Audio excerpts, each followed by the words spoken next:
काय मग इकडे कोणाकडे? इकडे तुमच्या इतकं जीवा भावाचं आहे का कोण मला?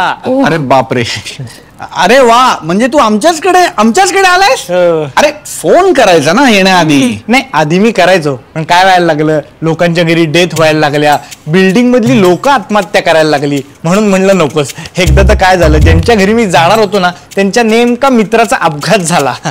अरे देवा, पण तो मित्र माझ्यासोबतच होता. मग त्या मित्राला मी त्यांच्या घरी घेऊन गेलो. आता ते एकमेकांचं थोबाड सुद्धा बघत नाहीत.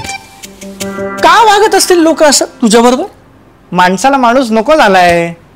तुमच्या इकडे कोणी गेलं नाही ना? चान्स होता, गेला. म्हणजे नाही काय नाही. चहा ठेवते. चहाची एक गंमत असते, तुम्हाला सांगतो. जे पाहुणे आपल्याला आवडतात ना त्यांना आपण निघायच्या वेळेस चहा विचारतो, मग ते अजून थोड्या वेळ थांबतात. पण जे पाहुणे आपल्याला आवडत नाहीत ना त्यांना आपण आल्या चहा विचारतो. काय सांगतोस? असं करतात लोक? स्वप्नील, जरा येतोस का इकडे? जा, आता हळूच विचारेल पोहे की उपमा. तर पोहे सांग, शेंगदाणे घालून. लागली असेल पोहे करायला, बघतो.